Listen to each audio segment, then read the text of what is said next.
오늘은 거룩한 실험이라는 제목으로 말씀을 전하겠습니다. 오늘 읽은 본문은 초대교회의 참 사랑과 성령에 충만한 그런 아름다운 모습을 우리에게 보여주고 있습니다.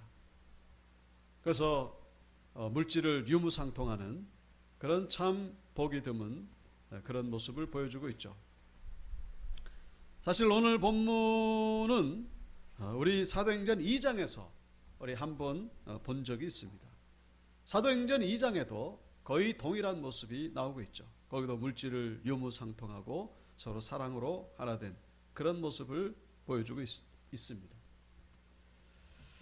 자, 그런데 이 사도행전 2장에 나오는 초대교회 모습과 오늘 본문에 나오는 모습이 자세히 읽어보면 조금 그 차이가 있다는 것을 발견하게 됩니다. 그러니까 오늘 본문에는 나오는데 2장에는 나오지 않는 그런 구절이 있습니다. 그게 뭐냐면은 바로 32절에 나오는 믿는 무리가 한 마음과 한 뜻이 되었다라는 것이죠. 한 마음과 한 뜻이 되었다. 자, 그런데 오늘 본문에는 없지만은 2장에는 나오는 그런 구절이 있습니다. 보시는 대로 저 빨간 글자죠. 바로 사람마다 두려워했다라는 것이죠. 그러니까 똑같이 물질을 유무상통하고 사랑으로 이렇게 서로 돕고 하는 것은 다 동일한데 2장에서는 저 두려움은 하나님을 경외함이죠. 하나님을 경외하는 가운데에 그런 모습을 보였다는 것이고 오늘 본문은 뭡니까? 한 마음과 한 뜻이 되어가지고 이런 모습을 보여줬다라는 것이죠. 물론 2장에 나오는 하나님을 두려워하는 것은 그 좋은 의미의 경외감이죠. 좋은 의미의 두려움. 하지만 그 분위기를 우리가 가만히 짐작해 보건대 2장에 나오는 분위기는 뭡니까? 2장도 물론 은혜가 있죠. 하나님을 두려워하는 가운데에 서로 사랑하는 반면에 오늘 본문은 뭡니까? 한 마음과 한 뜻이 됐다. 하나가 됐다는 것이죠. 뭔가 좀 분위기가 다르지 않습니까? 한 마음과 한 뜻이라고 하는 것은 이게 어떤 강제적인 것이라고 하는 조금 더 찾아볼 수 없고 그냥 자발적이라는 거예요. 기뻐가지고 감사한 마음으로 즐거운 마음으로. 굳이 비유를 들자면은 우리 어린 자녀가 부모님과 선생님 앞에서 예절을 지키는데 어릴 때는 약간의 좀 두려움 가운데에 예절을 지키는 반면에 이 아이가 철이 들고 성숙해지면 어떻게 됩니까? 그 두려움 가운데에 예절을 지키는 것이 아니라 자발적으로 선생님과 부모님을 사랑하는 마음, 내가 기뻐가지고 뭐 하라고 해서가 아니라 그냥 내가 사랑하니까, 내가 좋아서 그런 모습에 우리가 비유할 수가 있다는 것이죠. 2장에 비해서 오늘 본문은 조금 더 성숙한 모습을 보여주고 있다라고 우리가 말할 수 있다는 것입니다. 경외감이 아니라 이제는 진정으로 한 마음과 한 뜻이 된 그런 모습을 본문에서 보여주고 있다는 것이죠. 자, 나름대로 영적으로 성숙함을 경험했다는 것인데 어떤 계기가 있었던 것입니까? 2장과 오늘 본문 사이에 어떤 사건이 있었습니까? 바로 그 사건 때문이라는 것이죠. 다름이 아니라 바로 이 제자 신앙 공동체에 임했던 고난과 핍박이, 환난과 어려움이 바로 이런 모습으로 성숙한 모습으로 변화시켰다라는 것을 성경은 우리에게 보여주고 있다는 것이죠. 우리가 지난 시간에도 살펴봤습니다마는 3장에 어떤 사건이 있었죠? 베드로와 요한이 안진뱅이를 일으킨 사건 때문에 이 제자들이 공회에 붙잡혀가지고 신문을 당하고 예수님도 십자가에 못 박았던 이 자들이 베드로와 요한이야 뭐 두말할 것도 없죠. 뭐 어렵지 않게 처치할 수 있습니다. 그러나 워낙에 보는 백성들의 눈이 많다 보니까 어쩔 수 없이 풀어주게 됐던 것이죠. 제자들이 체포당하고 죽을 위기에 있었습니다만 이 상황을 알게 된 이 제자 공동체는 이 소식 앞에 도리어 두려워하고 불안했던 것이 아니라 도리어 합심해서 하나님 앞에 간절히 통성으로 큰 소리로 기도하는 가운데에 진동이 일어나게 되고 성령 충만함으로 하나님의 말씀을 더욱더 담대히 전하게 되었다라고 성경은 말씀하고 있습니다. 그 이후에 보여진 모습이 바로 오늘 본문이라는 것이죠.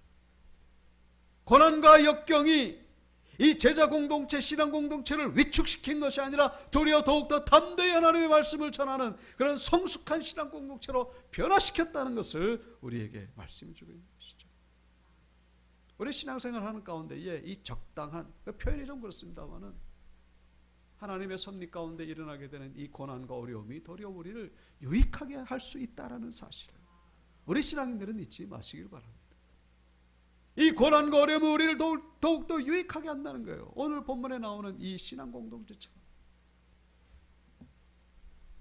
그래서 고린도후서 7장 11절에 이런 말씀이 나오죠. 보라, 하나님의 뜻대로 하게 된 이 근심이, 하나님의 뜻대로 한 이 근심 때문에 어떻게 변화됐느냐? 너희를 얼마나 간절하게 하고, 얼마나 변정하게 하고, 얼마나 분하게 하고, 얼마나 두렵게 하고, 얼마나 사모하게 하며, 얼마나 열심히 있게 하며, 얼마나 벌하게 하였는가?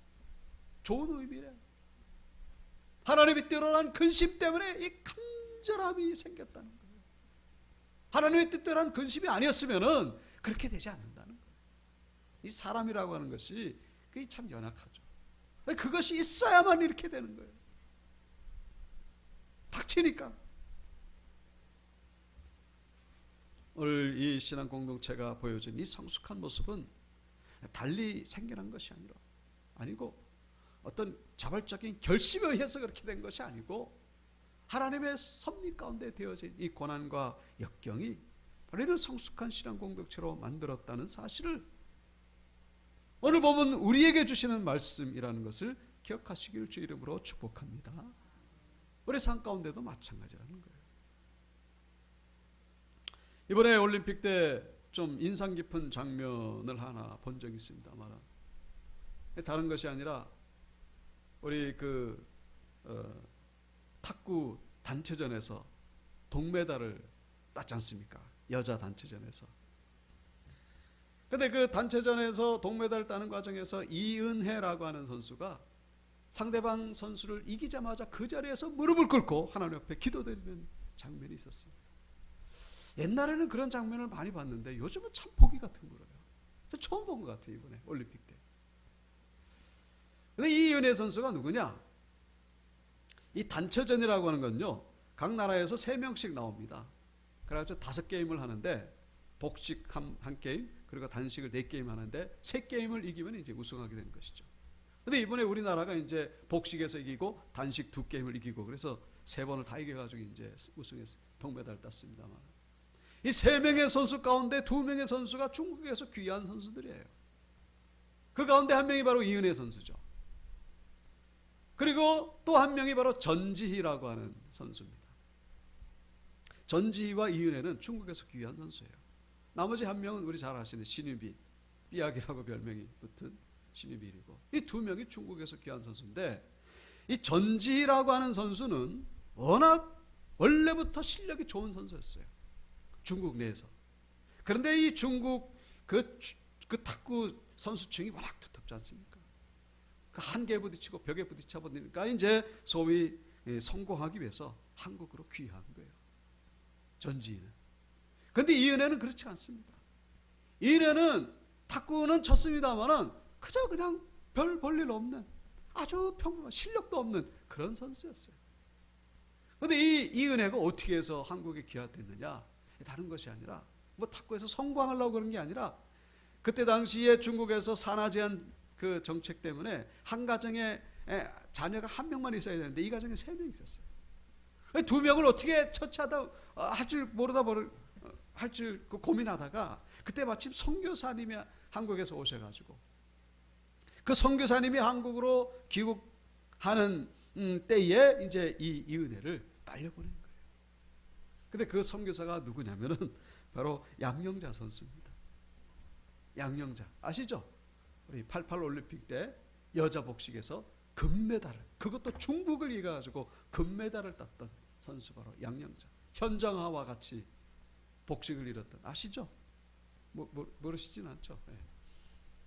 네. 양영자 선수가 이제 그때 선교사였는데 한국으로 귀국하면서 이은혜를 데리고 온 거예요. 제가 내 실력도 별로 없는 데다가 특별히 이은혜 선수가요, 공황장애를 7년 동안 아주 심하게 앓게 됩니다. 아주 공황장애는 막 소리를 지르고 막 숨을 못 쉴 정도로 그런 이 은혜를 데려다가 키워가지고 그 국내에서도 우리 탁구 선수들 쟁쟁하거든요. 이번 6월 달에 그 올림픽 대표 선수들 선발전에서 그 쟁쟁한 경쟁을 뚫고서 선발 선수로 발탁됐을 뿐만 아니라 이번에 동메달을 땄으니 그 공황자를 이겨내고 이름도 없고 무명의 그 실력도 없는 이 선수가 오른쪽 하단에 그 이은혜 선수가 무릎 꿇고 기도한 그 기도의 의미가, 물론 다른 선수들도 그 메달의 가치가 있습니다만 이은혜 선수는 그 메달의 가치가 더 갑절의 가치가 있지 않았을까. 정말로 그 전화위복이죠. 인간 승리라고 말할 수 있습니다. 저 모습을 본 이 양영자 선수는 또 얼마나 마음이 기뻤겠습니까? 얼마나 감사했겠습니까? 참, 그 죽어가던 한 영혼을 복음으로 살렸을 뿐만 아니라 오늘 이 영광의 자리에 올렸으니, 여기서 우리는 양영자 선수가 도대체 어떻게 해서 선교사가 됐는지 우리는 눈길을 돌리지 않을 수가 없죠. 이 양영자 선수는 뭐 13살 때부터 탁구를 쳤다고 합니다만 기독교 가정이었어요. 어릴 때부터 신앙생활을 했습니다만 아주 하나님께 간절히 매달리게 된 계기는 다른 것이 아니라 바로 질병과 부상 때문이었다고 합니다. 10대 때는 이 테니스 엘보라고 팔에 이게 통증 때문에 아주 그냥 고질병이었어요. 탁구 선수가 이게 팔에 고통이 오면 이게 잘 못 치지 않습니까? 그래서 고통이 올 때마다 진통제 주사를 맞았어요. 6년 동안 진통제 주사를 맞고서 그렇게 선수생활을 하다가 안 되겠다 싶어가지고 나도 하나님을 믿는데 한번 기도로 고쳐보자. 그래가지고 그 차범근 선수가 기도로 병이 나왔던 그 기도원에 가가지고 기도로 고침을 받게 됩니다. 아주 기적적으로 고침을 받게 됩니다. 기도를 받고 숙소에 와가지고 진짜 나았나 이렇게 했더니 정말 아무렇지도 않은 거예요. 너무나 기뻐가지고 하나님께 감사를 드렸겠죠. 근데 20대 때 또 한 번의 위기가 찾아오죠. 20대 때 이제 88 올림픽 나가기 전에 간염 진단을 받게 돼요. 간염을 앓게 되면 아시다시피 체력이 완전히 급전직하러 떨어지게 됩니다. 체력이 딸리니까 뭐 훈련을 못 하는 거예요. 그래서 이번에도 하나님 앞에 간절히 기도합니다. 하나님, 이번에 88 올림픽 때까지만이라도 체력을 하나님 회복시켜 달라고. 하나님께서 그 기도를 들어주셨습니다. 간염에서 완전히 회복되게 된 거예요. 그래가지고 88 올림픽 나갔을 뿐만 아니라 이 전혀 예상치 못하게 그 중국 선수들을 꺾어서, 여러분 여자 선수들이 중국 선수 꺾은 적은요, 그것도 금메달 딴 적은요 없습니다. 이번에 동메달도 겨우 딴 거예요. 겨우 딴. 저것도 기적이죠. 남자들은 뭐 접근도 못하죠. 뭐 저기 그 2명의 선수인가 그 중국 선수 아닌 그 선수가 금메달 딴 적은 한 4번 정도밖에 안 된다고 합니다. 다 중국이 독차지하죠. 근데 이제 진짜 위기는 그 다음에 찾아오게 되죠. 그 올림픽 그 금메달 따고 나서 이제 은퇴를 하고서 아주 그 훌륭한 지도자에 대한 그런 기대와 꿈을 가지고 은퇴를 했는데 갑자기 어머님이 돌아가시게 됩니다. 어머님, 기도하는 어머님이셨고 권사님이셨고 그리고 영적인 지주였는데 어머님이 갑자기 돌아가니까 이 충격이 얼마나 큰 나머지 저기 신문에도 났습니다. 방황의 은둔 생활 2년 동안 두문불출하고 집에만 틀어박혀가지고 주변에서는 다 양영자에 있어서 인생은 끝났다. 그런데 이 우울증이 얼마나 심했는지 정신병원에 입원까지 하게 됩니다. 그래서 정신병원에 이제 상담을 받았더니 의사분이 하는 말이 심각한 상태고 이거는 의학으로는 고칠 수 없다고 그렇게 진단을 받게 됩니다. 그래서 이 양영자가 그때 마지막으로 최후의 수단으로 택한 것이 바로 하나님의 말씀이었습니다. 큐티하는 분을 소개받아가지고 그때부터 매일 만나가지고 하나님의 말씀으로 완전히 취함을 받게 됩니다. 그래가지고 이제 이 말씀으로 취함을 받으니까 여러분 이런 동일한 은혜가 우리 성도님들 가운데 임하게 되길 주 이름으로 축원드립니다. 기도하면 하나님이 들으시고 말씀을 통하여 하나님이 치유하신다는 사실. 왜 양영자에게만 하나님의 은혜가 임하겠습니까? 동일하게 우리에게도 임할 수 있다라는 사실. 하나님의 말씀은 살아있어, 운동력이 있어. 영과 혼과 골수와 관절 찔러 쪼개기까지 하고 늘 완전히 하나님의 말씀으로 수술한다는 것이죠. 그래서 이 우울증에서 완전히 벗어나가지고 그때부터 이제 선교에 대한 비전을 가지게 되죠. 그래서 선교의 비전을 가지게 된 거예요. 그래서 하나님의 은혜로 연합뉴스의 기자 출신인 남편분을 만나가지고 결혼한 이후에 이 남편분도 선교의 비전이 큰 분이에요. 그래서 함께 몽골의 선교 사역을 떠나게 되죠. 그러니까 16년 동안 선교 사역을 하다가 한국으로 귀국할 때에 그때 데리고 온 선수가 바로 이은혜 선수였습니다. 그리고 지금의 모습을 우리에게 보여주고 있죠. 지금은 WEC, 우리 온유교에서 지원하는 터키에서 사역하는 우리 선교사님도 WEC 같은 출신입니다. 지금 아주 전 세계를 다니면서 복음을 증거하고 있는 아주 귀한 사역을 감당하고 있는 것을 제가 기사를 통해서 본 적이 있습니다. 여러분, 이 양영자 선수에게 만약에 이 고난이 찾아오지 않았다면 이 귀한 사역을 감당할 수 있었겠는가 하는 것이죠. 이 양영자 선수에게 다가왔던 이 힘들고 어려웠던 시간들이 돌이켜보니까 하나님의 은혜요, 하나님의 축복이요, 하나님의 섭리였다는 것을 알게 되는 거예요. 바라게는 동일한 은혜가 우리 성도님들 가운데 임하게 되길 주 이름으로 축원드립니다. 고난 가운데 있다 할지라도 절망하지 마시고, 포기하지 마시고, 기도에 중단하지 마시고, 끝났다라고 생각하지 마시고, 도리어 이 양영자 선수처럼, 그리고 오늘 본문에 나오는 이 초대교회 성도님들처럼, 그리고 저 이은혜 선수처럼 하나님 앞에 간절히 기도하는 가운데에 여러분의 인생 가운데 전화위복의 그런 하나님의 놀라운 축복의 역사가 임하게 되기를 주 이름으로 축원드립니다. 고난이 도리어 우리에게 축복이 될 수가 있다라는 사실입니다. 자, 오늘 본문 2절부터 보시면은 이 한마음 한뜻이 된 그렇게 성숙한 초대교회가 보여진 모습, 33절입니다. 사도들이 큰 권능으로 주 예수의 부활을 증언하니 무리가 큰 은혜를 받아 그 중에 가난한 사람이 없으니 이는 밭과 집 있는 자는 팔아 그 판 것의 값을 가져다가 사도들의 발 앞에 두매 그들이 각 사람의 필요를 따라 나눠 줌이라. 이 장에서 우리가 봤던 그 동일한 모습이죠. 재산을 팔아가지고 가난한 사람들 돕고 서로 물질을 유무상통하는 우리 현대사회에서는 절대로 찾아보기 어려워요. 그 가운데 대표적인 사람이 바로 한 사람이 등장하고 있는데 바로 바나바였다. 구브로 출신이고 레위족 사람인 바나바였다라고 본문이 우리에게 소개하고 있습니다. 오늘 이 물질 유무상통 이 모습을 보면서 우리는 한 두 가지 정도 오해를 할 수가 있습니다. 첫 번째 할 수 있는 오해는 뭐냐?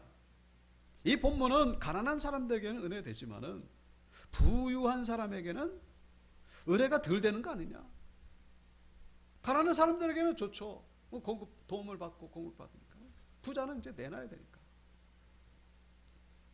그리고 두 번째 오해는 우리 교회도 이렇게 의무적으로 해야 되는 건 아닌가? 그런데 결론적으로 말씀드린다면 둘 다 아니라는 것이죠. 둘 다 아니라는 것입니다. 오늘 본문에서 우리가 눈여겨봐야 될 단어가 있습니다. 그것은 바로 34절에 나오는 가난한 사람이라는 단어입니다. 가난한 사람. 이 가난에 해당되는 이 헬라어 원어가 엔데에스라고 하는 그런 단어입니다. 가난에 해당되는 헬라어 원어가 엔데에스. 그런데 엔데에스의 원래 뜻은 뭐냐? 묶였다 그런 얘기예요. 결박당했다 그런 얘기입니다. 묶였다, 포로당했다 그런 얘기죠. 이 가난에 해당되는 헬라어는 따로 있습니다. 그 푸토코스라고 하는 단어가 있죠. 그런데 푸토코스라는 단어를 안 쓰고 여기서 엔데스라고 하는 단어를 쓴 데에는 의미가 있는 거예요. 그 엔데스가 뭐라고요? 묶여있다라는 것이죠. 그러니까 묶여있다라는 의미를 가만히 생각해 보면은 이것은 가난한 사람들에게만 해당되는 것이 아니라 부유한 사람에게도 해당된다는 것을 묵상할 수가 있는 것이죠. 가난한 사람은 가난하니까 그 가난에 묶여 있다라고 하는 건 우리 이해가 됩니다. 부자는 뭐에 묶여 있습니까? 쉽게 말해가지고 인색함에 묶여 있을 수가 있거든요. 물질을 잘 써야 되는데, 지혜롭게 써야 되는데, 쓸 때 써야 되는데 그 쓰지 못하고 그 물질에 묶여 있는 그 상태. 근데 그 묶여 있는 상태가 없다라고 오늘 본문은 말씀해 주고, 그러니까 물질적으로 가난한 이거보다 더 그 광범위한, 그것을 초월한 그런 의미가 오늘 본문에 담겨 있다라는 것을 우리는 이해하셔야 된다는 거예요. 그러니까 묶여 있는 사람이 가난한 사람이건 부자인 사람이건 다 묶여 있는 사람이 없고 모두가 다 뭐 자유롭다. 자유롭다. 이거 누가 시켜가지고 물질 유무 상통하는 것이 아니고, 어떤 강제적으로 가는 것이 아니고, 눈치를 봐가지고 하는 것도 아니고, 그렇게 안 하는 것 때문에 누가 비난하고 손가락질해서 하는 것도 아니고, 그냥 내가 자발적으로 100% 자발적으로 그게 좋아서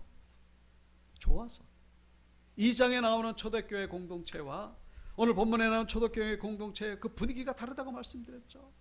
한번 서로 하나가 된 거예요. 우리 가족 가운데에 어려움을 당한 가족이 있으면요, 그 마음이 안 아프겠습니까? 같은 혈육이니까 본능이에요. 그 가족이 살아나야만 내 마음이 기쁜 거예요. 그런 은혜의 공동체가 되었다라는 것을 본문은 말씀해 주고 있다는 것입니다. 어떤 분들은 그런 얘기를 합니다. 이 공산주의와 초대교회의 그 뿌리가 같다라고 그러는데, 천만의 말씀이죠. 여러분, 공산주의 다 아시지 않습니까? 서로 평등하게 좋은 세상 만들어 보자. 그거는 뭐 초대교회나 다 똑같습니다만, 그 현실적으로 실천하는 방법이 있어가지고 공산주의는 그렇지가 않죠. 강제적인 거예요. 특별히 공산주의에서는 부자들을 그렇게 싫어합니다. 니 왜 부자야?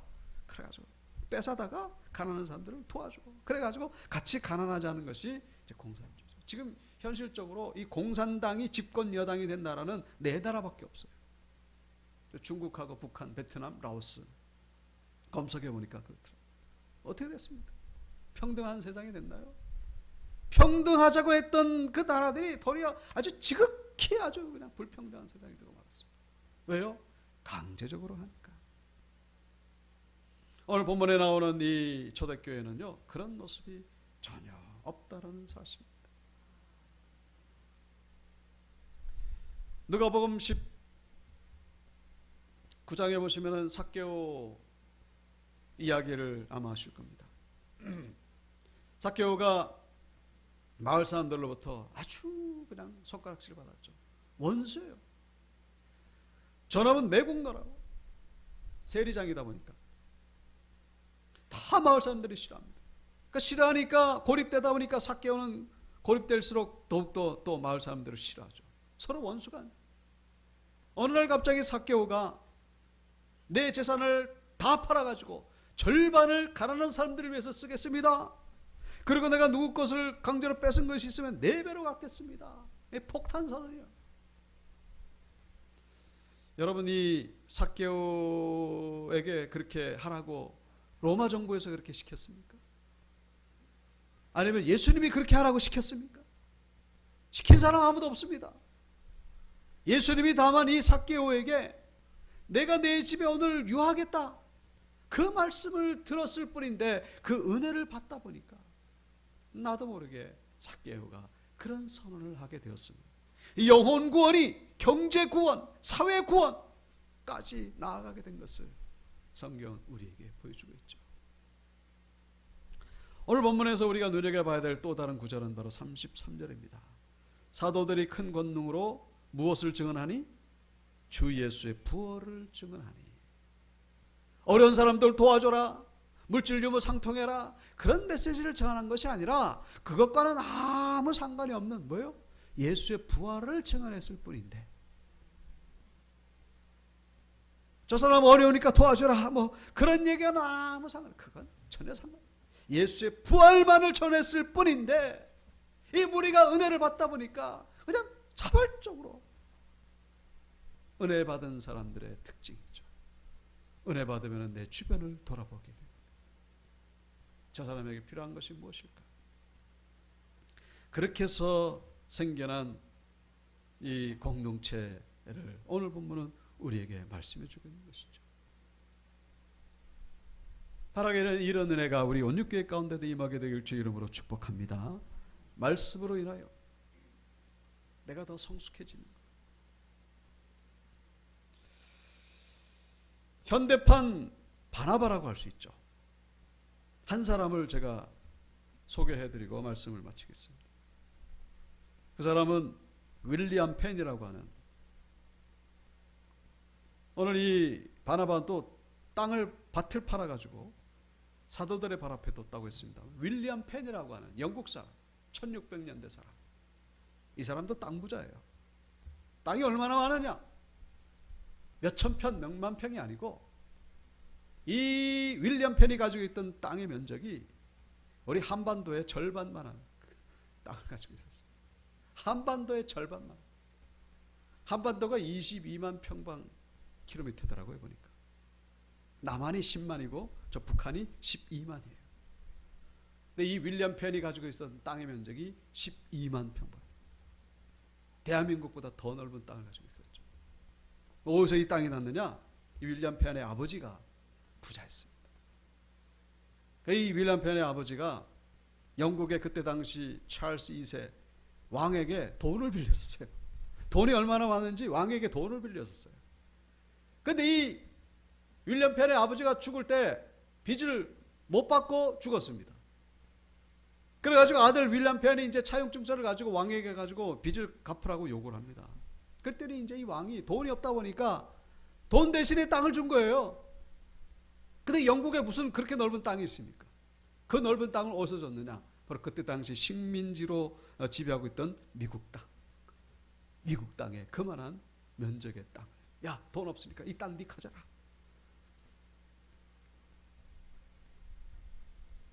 자, 그래서 이 윌리엄 펜이 그 땅을 받아가지고 그 땅에다가 이름을 붙입니다. 뭐라고 이름을 붙이냐면은 아버지의 이름도 펜입니다. 아버지의 이름 펜을 붙이고 숲을 의미하는 슬베니아. 그러니까 아버지의 숲, 펜의 숲, 그런 의미로 펜실베니아. 들어보셨죠? 펜실베니아가 이제 그렇게 나온 이름이에요. 저 한반도의 절반만한 저 땅을 펜실베니아 이름을 붙이고 나서 그 다음에 이제 이 윌리엄 펜이 이제 한 가지 결단을 합니다. 무슨 결단을 하냐면은 거룩한 실험을 하기로 결단을 합니다. 오늘 말씀의 제목이죠. 거룩한 실험. 이 거룩한 실험은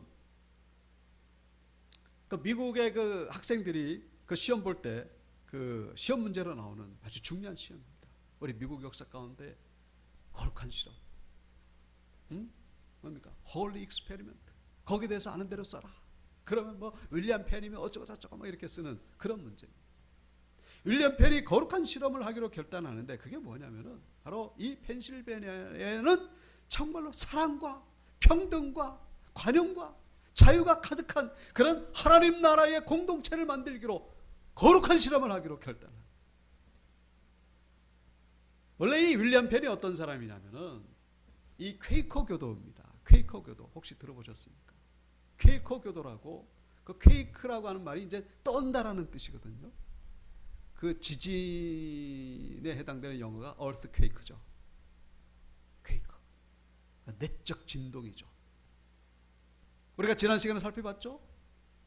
이 제자들이 하나님 앞에 간절히 기도하는 가운데에 진동이 일어나고 그 진동, 이 내적 진동을 중요시하는 그런 정말로 이 복음을 추구하는 그런 단체가 바로 퀘이커 교도들. 그 영국의 주류 신앙 집단은 그 국교인 그 성공회죠. 이 성공회가 이제 카톨릭 반발에서 나왔습니다만은 성공회도 똑같아요. 자기네들 같이 아는 신앙 집단은 다 핍박하고 아주 그냥 종교 재판하고. 거기서 반발해서 나온 첫 번째 집단이 바로 청교도죠. 청교도. 근데 청교도들이 이제 미국 뭐 세웠다고 합니다만 청교도들도 나름대로 단점이 있어요. 뭐냐면은 이 청교도들도 나름대로 그 아주 그냥 그 외골수라 가지고 아주 그 자아중심적인, 자기네들과 이 신앙이 다르면요 아주 정죄해버리고 하는. 그러니까 이제 이 성공해도 싫고 성공해 여러분도 핍박받으니까. 그리고 이 청교도도 위선적이고 그래가지고 생겨난 신앙 집단이 바로 퀘이커 교도들입니다. 그러니까 이건 내적인 성령 충만함을 아주 중요시하고 강조했던. 근데 이 윌리엄 펜이 젊었을 때부터, 청년 때부터 이 퀘이커 교도였어요. 그러니까 돈이 많은 아버지가 볼 때는 진짜 한심하거든요. 저놈이 당차 뭘 하려고 그래가지고 아버지가 데려다가 때리기도 하고, 그리고 성공의 국교에 잡혀가지고 감옥에 갇히면 또 그 재력을 가지고 또 풀어내기도 하고, 그렇게 갈등을 하다가 결국 아버지가 죽을 때는 이제 화해를 하고 죽었습니다만은, 윌리엄 펜이 그 아버지에게 받은 땅을 가지고 여기다가 정말로 퀘이커 교도 그 신앙 집단을 만들어 보겠다 하고 홀리 익스페리먼트, 거룩한 실험을 하기로 결단합니다.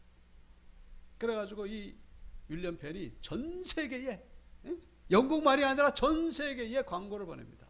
무슨 광고를 보내냐면, 이 땅에 오는 자는 누구든지 무료로 2에이커의 땅을 주겠습니다. 2에이커라고 하면요, 한 2,500평 정도 돼요. 대한민국 땅에 비교하면 뭐 작지만요, 뭐 얼마나 많이 올지 모르니까 한 사람당 2에이커의 땅을 주겠다고 합니다. 그것도 공짜로, 100% 공짜로. 그래가지고 이 윌리엄 펜이 이제 자기 함께 있던 퀘이커 교도들 300명과 함께 먼저 가가지고 필두로 거기다가 이제 주거지를 만들기 시작했습니다. 그리고 이 펜실베니아의 그 수도를 필라델피아 들어보셨죠? 이 필라라고 하는 말은요, 우리 사도행전의 수신자가 누군지 아십니까? 데오빌로. 그 빌로라는 말이 필라하고 똑같아요. 사랑한다, 그런 뜻이죠. 필라델피아의 필라는 사랑한다는 것이고, 델피아는요 아델포스, 형제라는 뜻이에요. 그러니까 형제를 사랑한다, 그런 얘기죠. 형제 사랑하는 곳, 그래가지고 세워진 도시가 바로 필라델피아예요. 그러니까 기독교적인 정신, 기독교적인 이념으로 세워진 것이 바로 펜실베니아 이 필라델피아가 얼마나 중요하냐면은, 워싱턴이 미국의 수도 되기 직전에 10년 동안 미국의 수도였던 도시가 바로 필라델피아였습니다. 아주 중요한 도시죠. 그렇게 세워진 주가 바로 펜실베니아, 그리고 필라델피아였다라는 사실. 물론 이것이 성공했느냐 성공하지 않느냐, 이것은 그 다음의 문제고, 중요한 것은 그렇게 시도했다는 것이 중요한 거예요. 여러분, 오늘 본문의 이 초대교회의 모습도 여러분 이 은혜로운 분위기가 계속 같습니까? 그건 아니에요. 초대교회도 우리가 보면요, 거의 싸움이 나고 분열이 일어나고 다 똑같아요. 이 한시적으로만 이루어졌을 뿐이지, 중요한 것은 그런 모습을 한 번이라도 보였다라는 사실. 이 필라델피아가 지금 좀 문제 도시가 됐죠. 중요한 것은 하나님의 은혜 가운데에 거할 때에 비로소 이런 모습을 보이게 된다라는 사실입니다. 바라기는 우리 온유교회에 이런 홀리 익스페리먼트, 거룩한 실험이 모일 때마다 있게 되기를 제 이름으로 축원드립니다. 예배 때마다. 그것은 오직 하나님의 은혜죠. 하나님의 말씀으로 충만할 때, 성령을 받을 때에 우리 온유교회에서도 이런 홀리 익스페리먼트가 이루어질 수 있다는 사실을 기억하시고, 오늘 이 초대교회가 보여줬던 이 모습, 그리고 저 윌리엄 펜이라고 하는 사람이 보여줬던 저 모습. 그 윌리엄 펜은요, 지금도 저 필라델피아 저 시청사 꼭대기에 동상이 서 있습니다. 지금도 서 있어요. 1900년대 초까지만 해도 저거보다 그 높은 빌딩이 없게 했습니다. 지금은 더 높은 빌딩도 많이 있죠. 미국이 참 문제가 많은 나라이기도 합니다만은 저런 그 영적인 저력이 있는 나라예요. 그 간단한 나라가 아닙니다. 미국이.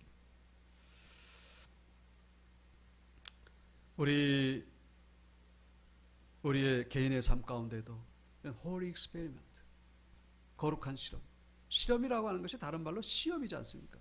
너희가 11조를 들여가지고 내가 너에게 복을 쌓을 것이 없도록 붙지 아니하나 함 시험해보라 그랬거든요. 시험해보라. 거룩한 실험. 이 거룩한 실험을 통하여서 하나님의 은혜와 축복을 경험하시는 우리 온유교회 성도님들 다 되시기를 주 이름으로 축원드립니다.